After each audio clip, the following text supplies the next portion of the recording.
What you are about to witness is scientifically authentic. It is just one step ahead of present-day reality and two steps ahead of present-day sexiness.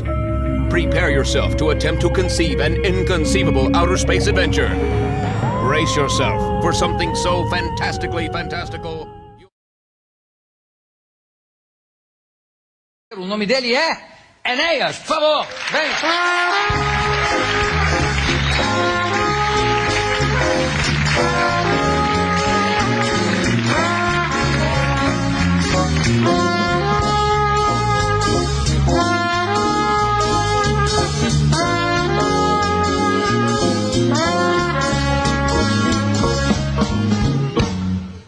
É impressionante porque a falta da barba deixa você com um aspecto mais jovial, sei lá, menos agressivo, menos duro.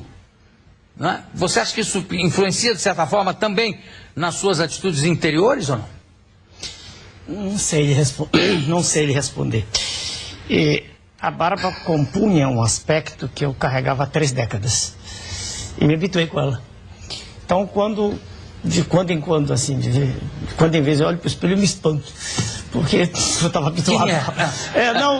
Não me habituei ainda, um mês e pouco só. Mas eu não sei até onde a visão ectoscópica muda o interior. Não sei responder. Eu gostei do ectoscópico. Mas quando você acorda para fazer a barba no espelho, já toma um susto de cara. Mas quem agora, depois que eu raspei, de 2 em 2, 3 em 3 dias, não é aquilo da juventude, né? No exército, por exemplo, tem que fazer todo dia. Não é essa. Você não faz todo dia? Depois que tirei, 2 em 2 dias. Fiz de seu programa, claro, que eu não ia chegar aqui. Tá uma bunda de bebê, com todo respeito. Com todo respeito. Continua com a careca, né? Agora, pelo que eu li... Café?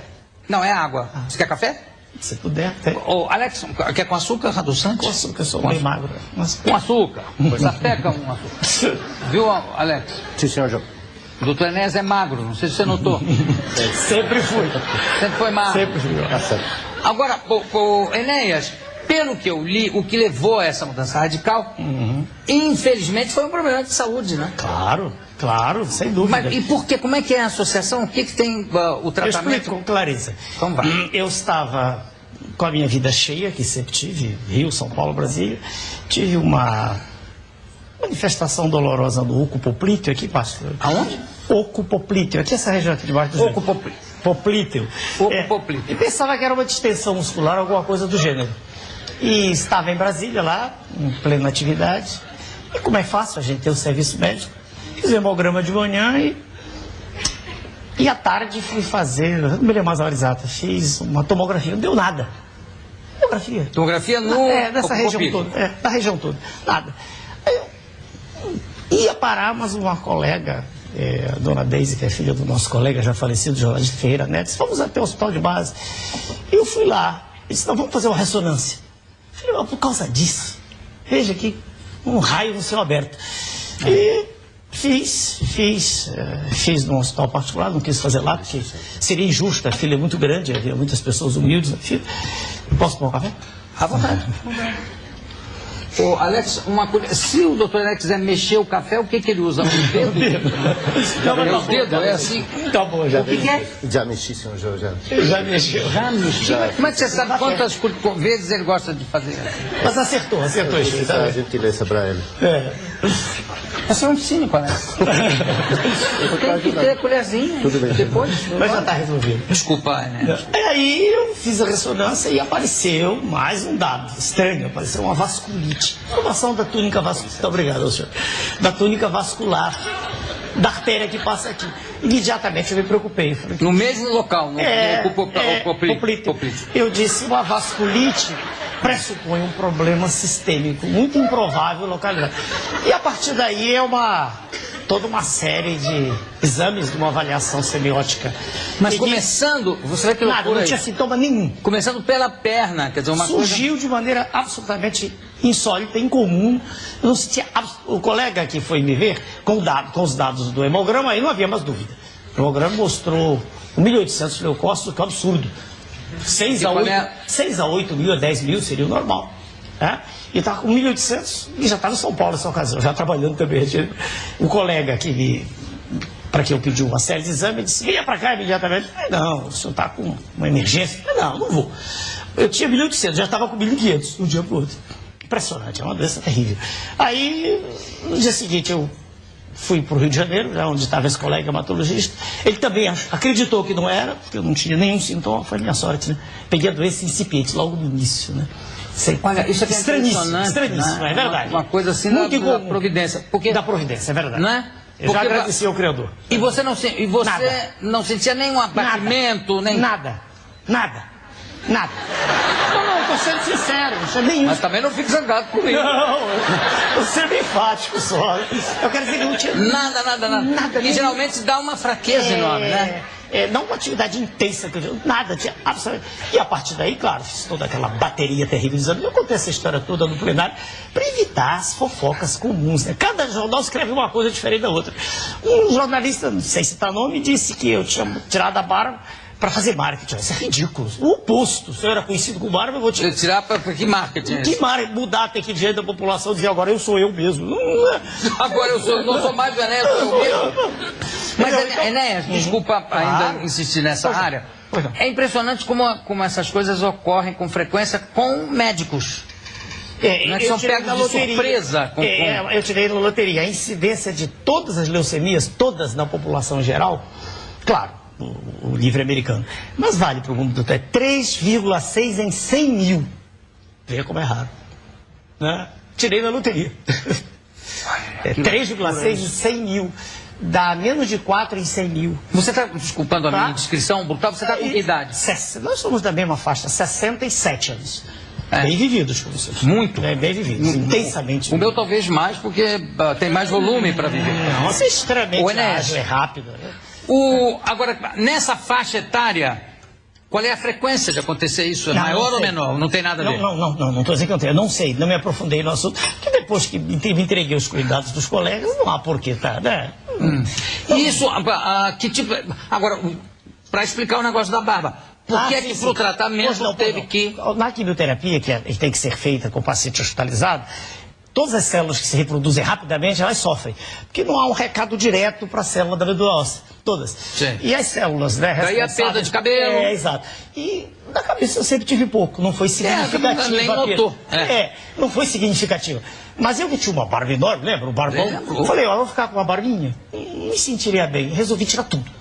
Com as medidas assim que... Mas a barba começou a ficar rala? Chegou a começar a cair? Começou a cair, né? Alguns colegas sugeriram, põe uma barra postiça. Eu falei, não faz muito meu gênero, né? Não faz meu gênero.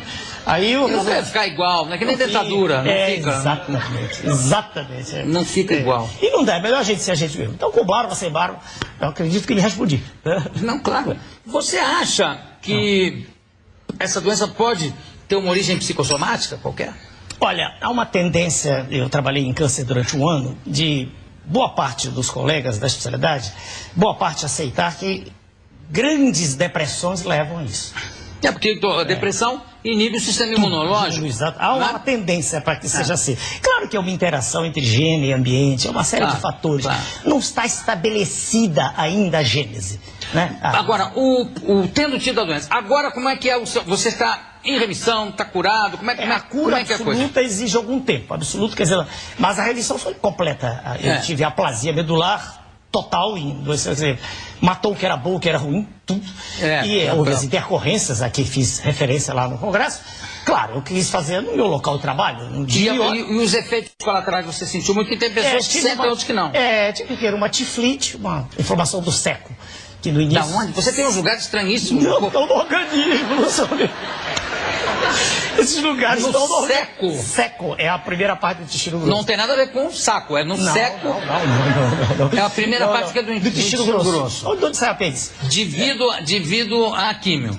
É como se nós tivéssemos um território sem defesa, sem exército. Porque acaba por ser foram destruídos todos ali, todos. Havia nada, havia zero de leucócitos. Quanto tempo até ser considerado curado? 5 anos, é isso? Não. Meses. Para que a gente consiga dizer que não há mais nada, 4, 5 meses é o tempo assim previsto. Agora, claro que nessa patologia como em outras, podem suceder, né? Podem haver. Não, dólar. Mas eu estou dizendo, isso como em qualquer outro caso. E outra coisa, dentro tem vários tipos né, de leucemia. Essa leucemia... Bem sério. Sério, extremamente sério. Não era tricoleucemia benigna, uma coisa bem séria. Minha sorte, ou, né, na sua opinião sensata, né, a bênção do Criador foi ter descoberto bem no início, antes de qualquer sinal, de qualquer sintoma. Isso foi minha sorte. Por causa de uma dorzinha no locuplítero. Oco, essa região aqui. É um lugar complicado, mas também, para quem tem seco, por que não vai ter ocuplítero? Todo mundo tem seco. Bom, voltando a falar da política. Opa, você, por causa da política, você... Bom, primeiro é o seguinte, eu me lembro que a primeira vez que eu entrevistei você, isso foi, olha, primeiro ano de programa, 89. Ainda não é SBT, foi 89. Antes de aparecer no horário gratuito. Exatamente, né? E que eu primeiro você tinha um minuto, você tinha o quê? 30 segundos para falar, que eu até 15. cronometrei. 15. Você cronometrou porque pensávamos que eram 30, mas eram 15. Bom, e eu me lembro que o Marcos Nunes, meu querido padrinho, Marcos Nunes, que trabalha conosco há tantos anos. Cardiologista, né? Cardiologista.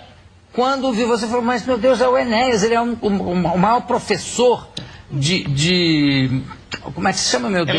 De eletrocardiograma. Agora eu não estou dizendo isso. Não, mas eu estou te falando o que ele disse. Sim. Ele dá cursos extraordinários, os cursos são super frequentados. Também quando ele acaba na hora que acabou, ele acaba no meio da palavra. Acabou a hora, acabou, pá, e pronto. E ele é candidato e tal. Quer dizer, você, por causa disso, pelo fato de passar para a política, isso abalou um pouco a sua carreira como professor, ou não? Como professor, não. Primeira vez em que eu parei em 30 anos foi agora, porque eu fiquei preocupado de manter aquele ritmo frenético. Evidente, mas não, abalou o consultório. Abalou o consultório. Foi obrigado a fechá-lo lá no Rio de Janeiro. Claro. E empregos públicos também que tinha por concurso. Começou a haver complicação. Aí você... Resolvi pedir demissão, então abalou. Bom, agora, dava aula na universidade também. Pós-graduação abalou, é verdade. Pior do que tudo, perdi o casamento. Pronto. Não, pra dizer todo. Desgraça te conta toda de uma vez. A doutora Adriana, que você entrevistou também, que era procuradora-geral da Estabilidade da minha esposa, ela não aguentou. Lá para 95, ela não aguentou. Eu tava... Ela não aguentou? Não. Mas não foi ela que me pôs. Mas não foi ela que te disse. Mas você reclama, por que você não... Mas acontece que eu enterrei minha vida. Eu não tive jamais qualquer tipo de doação de empresa, de nada. Então, o processo é difícil, é muito difícil. Mas é engraçado, porque foi ela a grande incentivadora. É verdade, é verdade. Eu me lembro da sua filhinha, que na época... Que idade ela tem? Que idade ela tem? 21 anos, no quarto ano de medicina. Nós envelhecemos. Não, nós não, você. Eu estou aqui inteiro. Olha só, Enéas, e são duas filhas, você tem que lembrar de uma só. Três? É a outra de Brasília. Que idade tem as outras duas? 39 para 40, 32, 33, por aí. Teria que contar certinho. E essa 21 agora. Você já tem uma filha de 39 para 40 anos. E agora, o negócio da doutora Adriana, com todo respeito, é que eu não entendo. Mas ela dá limites para tudo, né? Eu ultrapassei todos os limites, mais ou menos como o governo federal está fazendo, ultrapassando todos os limites do aceitável. Eu ultrapassei tudo, eu pus em risco tudo que tinha conquistado. Ela teve razão. Ela é uma amiga extraordinária. Continua sua amiga? Amiga extraordinária.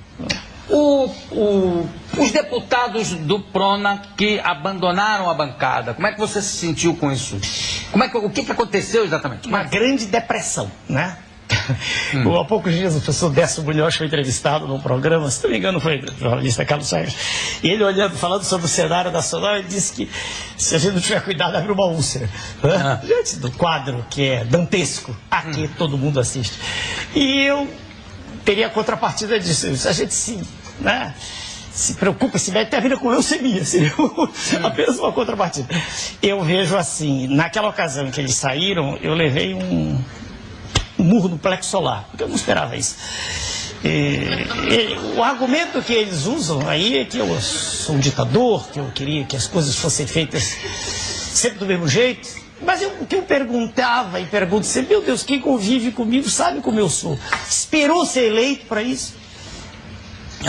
Comigo está o doutor Elimar, está sentado ali na plateia, o único que ficou no PRONA, deputado federal.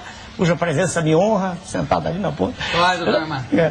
E, sabe, Ele não tem convite para mudar, não tem nada. não. Convites houve, mas convites houve. Mas não há Não, possibilidade dele mudar. Ele é um homem íntegro. Não, com ele não. É um homem íntegro.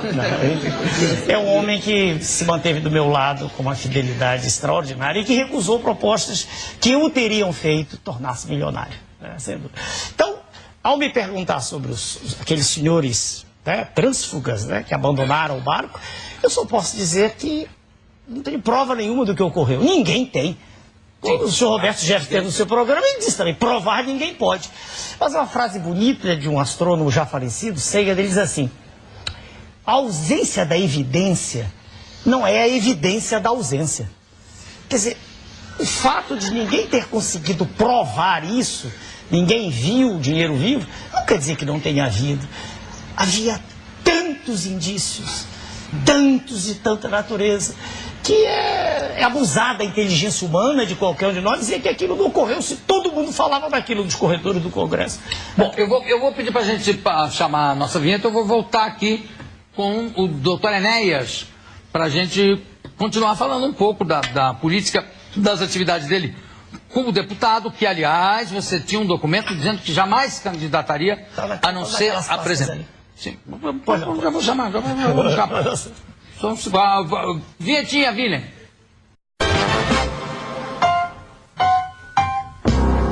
Tenho aqui ao meu lado o deputado Enéas Carneiro.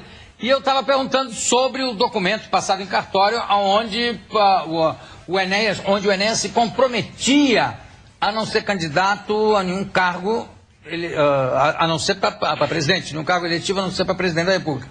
E aí? Posso responder? Pode. Eu previa, considerando a sua argúcia, que essa pergunta viria abaixo. Também não precisa muita argúcia, porque você divulgou isso aberto. Mas faz 17 anos. Né?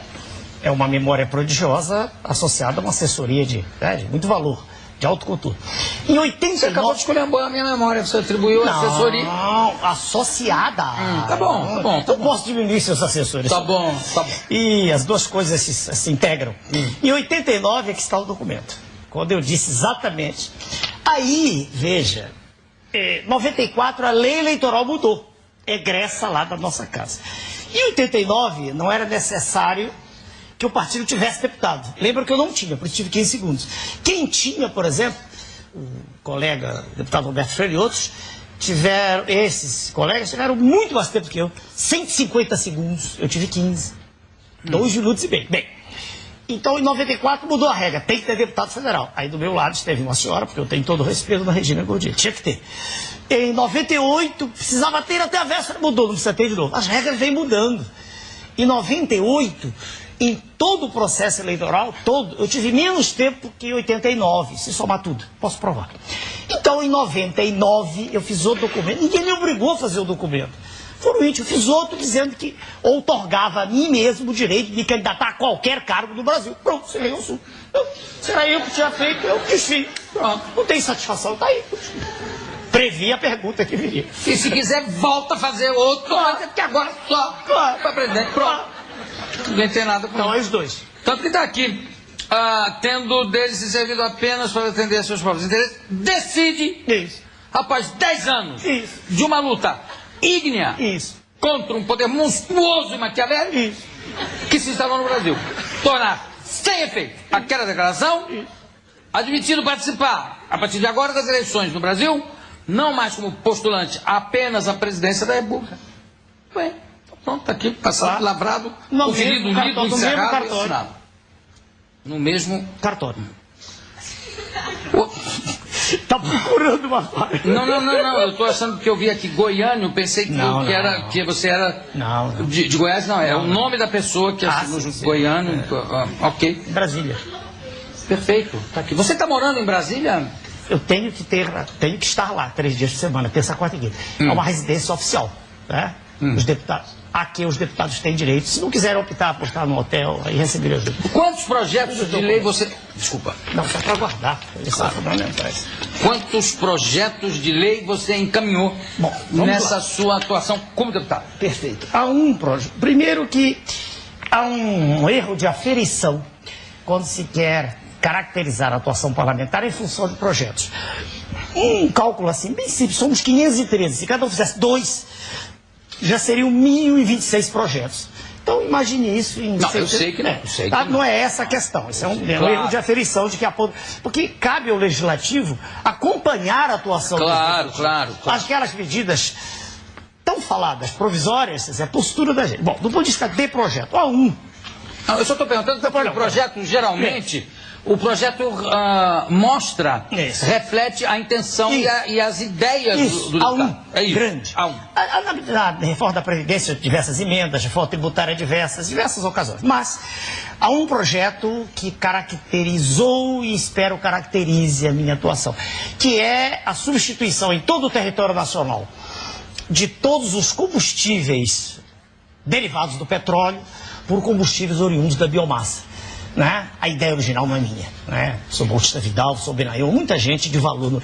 Mas como nós temos uma riqueza em luz solar que nem outro país do mundo tem, como nós temos o índice pluviométrico, quer dizer, água que nenhum outro país tem, como nós temos uma floresta que também ninguém tem, ou seja, nas folhas das árvores nós temos armazenada a energia que está lá pronta para ser utilizada, haja vista o que já se fez com o estudo do álcool naquele tempo, nós entendemos, nós e todo o grupo que nos assessora, nós entendemos que seria a libertação econômica do Brasil. Mas, por exemplo, a energia solar para automóvel complica um pouco, né? Se chover, engarrafa, né? Não, eu estou falando, veja, não é uma bateriazinha, mas eu estou falando do álcool, a energia solar retida na planta, da qual ela é retirada com hidratos de carbono, que vão dar o álcool depois. Perfeito. Então, a utilização, a substituição da gasolina pelo álcool, isso já é feito em uma proporção razoável no Brasil. E dos óleos e do diesel pelos óleos vegetais, isso nos daria independência. E poderíamos exportar todo o petróleo, agora que já somos praticamente autossuficientes. Há pouco tempo atrás esteve um representante do governo finlandês aí, e falando das dificuldades deles. Eles não têm solo, né? Não tem como morar. Somos um império da luz solar.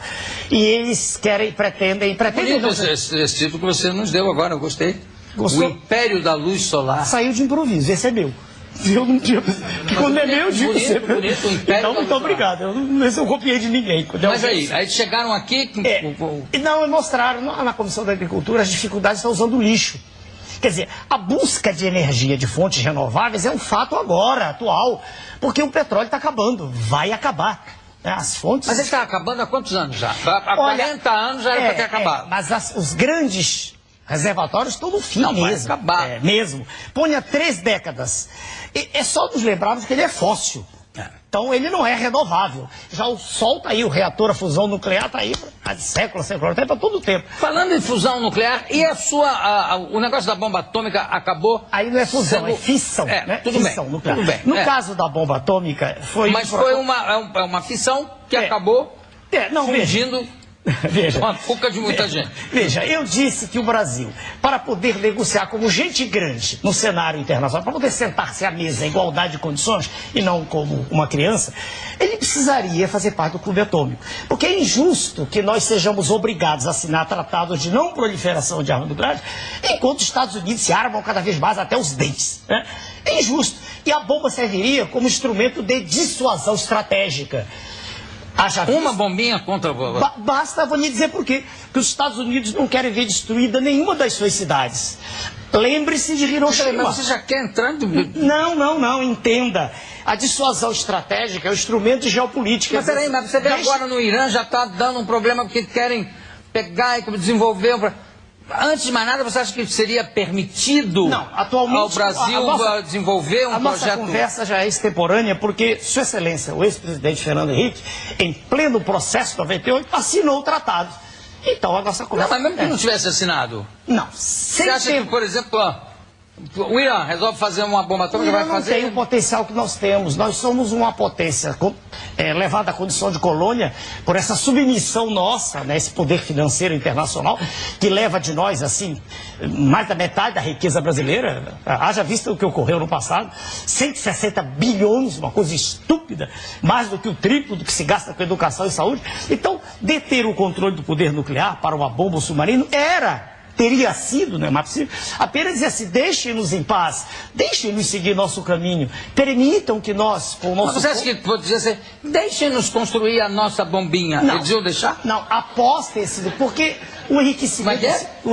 após ter construído, o enriquecimento do ciclo do urânio não é algo assim que não seja permitido, não é assim. Há um controle internacional, mas isso pode ser feito. É só entreviste uma autoridade militar de alta patente, vai dizer que o submarino estava sendo feito. E um submarino em qualquer lugar do Atlântico ou do Pacífico é tão terrível quanto uma bomba, não é? É só apontar para lá. Então ninguém quer perder uma cidade. Quando eu digo deixe-nos em paz, é o que o Japão teria feito se, naquela época, em 45, ele detivesse o controle do ciclo. Ninguém teria jogado naquela cidadezinha do interior, Hiroshima, uma bomba de 20 quilotons, uma bombinha que nós sabemos matou 60 mil pessoas no dia, cerca de 200 mil. Eu tive lá, não na época, eu era criança. Você vê que coisa curiosa. Um bombardeio convencional matou numa noite em Dresden 130 mil pessoas também, numa noite só. É verdade. No entanto, o pavor da bomba atômica é tão grande que, bom, claro que é uma brutalidade. Os outros efeitos. Mas imagina, em Dresden foi o dobro, mais do dobro. No entanto, o que marca mesmo é o negócio da bomba atômica. Você não acha que isso cria uma aura meio negativa em torno de um país que se preocupa em ter a bomba? Naquela ocasião a imprensa fez disso como se fosse o mote principal do que eu digo. Não, isso foi uma frase dentre tantas outras. Claro. Eu digo erradicar o analfabetismo. Eu digo trazer a escola pública para o que ela era no nosso tempo, uma escola pública excelente, onde se aprende a falar, escrever, não é mais.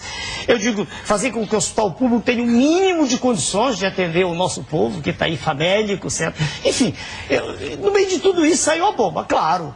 Que a bomba é que estoura. Aqueles que me veiam como inimigo do sistema, imediatamente usaram a bomba e não cabia nada mais a mim em 30 segundos se não me defender.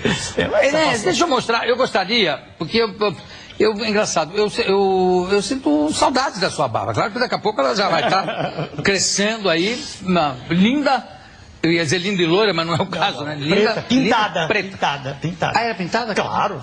Era uma castanha e eu pintava de preto, cara, me sentia melhor. É verdade. Aquele azeviche era... Eu gostei do azeviche. Eu não sabia que era, não sabia pintada, que era... mas eu já disse isso na televisão. Aquilo era um bigodex em cima, aquela coisa, pá, bem pretona mesmo. Ela era bem negra. Eu não posso negar, eu gostava muito dela. Vamos ver aqui, a gente pegou alguns... Como a barba tinha e tem um significado muito carismático, o Marcelo fez umas montagens aqui, lembrando alguns personagens que também marcaram pela barba aparecida com o Ernesto. Vamos ver, por favor. Olha só, aqui é o professor Papanatas, que é o da direita, do Brucutu. Você lembra dessa história em quadrinho, não? É uma história em quadrinho que tinha o Brucutu, que era um homem da pré-história, e que o professor Papanatas, que é aquele à direita, trazia numa máquina do tempo, trazia a época presente. E sempre que eu olhava o professor Papanatas, eu lembrava de você, por causa da barba, que era também preta, comprida, e ele era careca. Vamos ver o que mais que tem, o que mais você separou. Olha aqui. Sou eu, hein? É um pouco Freud, você dá uma... E essa é engraçada que se você virar, olha o que acontece. Fica um cabelo... Tem mais alguma coisa, Marcelo? Ou só essas duas? Agora, e tem também, nós trouxemos, vamos botar agora a foto daquela pessoa que, se eu não me engano, você processou, porque o nome é clone? Não. Vamos ver a foto. Clonagem eleitoral foi processado. Esse senhor aí, é verdade. E ele usava, inclusive, o nome, como é que é? Pode tirar, Marcelo, obrigado. Pode tirar. Isso você acha que a barba elege? Não. Não. Eu repito, não é, a meu ver, a visão ectoscópica, não é isso não. É alguma coisa da pessoa que aparece quando a pessoa fala. Alguma coisa da... Não, às vezes nem precisa falar. O seu modo de ser é tão característico que você não precisa falar. Quando você chega, a pessoa já sabe que você... Eu? Sim. Se não... Não, também não. Evidente. Pode ser o seu chamou o gordo, tá aqui. Não. Senão todos os gordos teriam o seu sucesso. Pronto. Então não é. Então não é a barba. Senão todos os barbudos teriam. Também teriam. Não é isso. É alguma coisa que não está bem definida ainda, que a gente não sabe o que é. Eu já conversei com neurologistas, psiquiatras, diversos colegas, ele não sabe o que é. Mas carisma. É uma palavra também que também não está bem definida, mas talvez seja menos ruim que a gente tem. Qual é a origem do carisma? Não sei. É algo ligado ao misticismo. Sim. Mas exatamente o que eu não sei.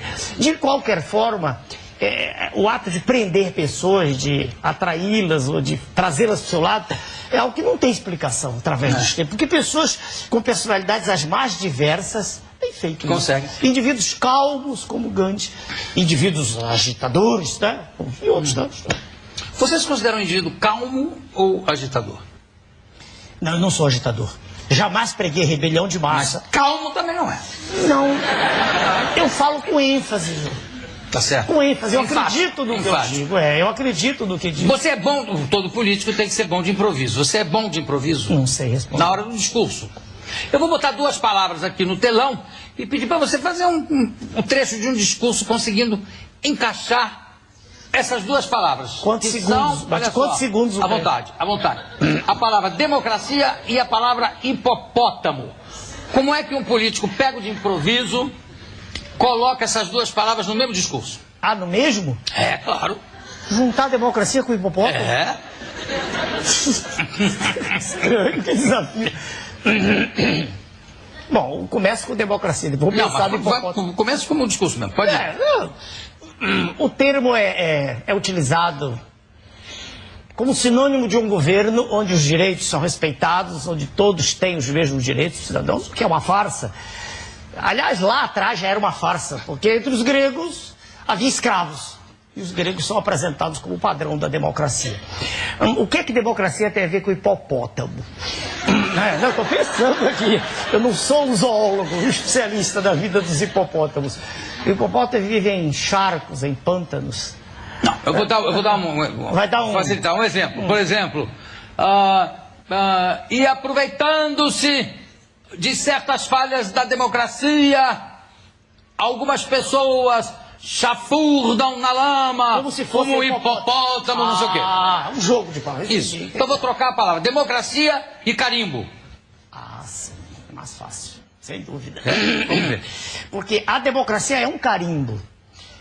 Que serve... Aí já usou. Não, mas e por quê? Deixa eu concluir. Pois não. Porque sob o bojo dessa palavra tão bonita, que ao pé da letra quer dizer o governo do povo, pelo povo, para o povo, como o saudoso Lincoln dizia no discurso de Gettysburg, né? Sob o bojo dessa palavra, justificam-se atitudes que às vezes chegam a nos causar náusea, né? Então, nesse sentido, o carimbo é usado para tornar válido o significado de uma palavra que não tem nada mais a ver com o uso que se está fazendo dela. Muito bem, deputado Enéas Carneiro. Eu conversei aqui com o deputado Enéas Carneiro. Enéas, olha, que você fique bom, fique logo bom, tá?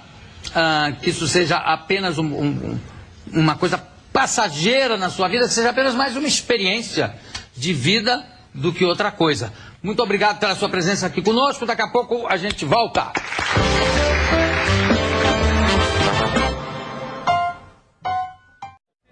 Tem que reagir pra cadeia ou não reagir pro cemitério. Direito humano é o cacete! Não representa nada, ele só representa... Chegaram as novas camisetas mais fodas de todos os tempos, que vieram para mudar o Brasil.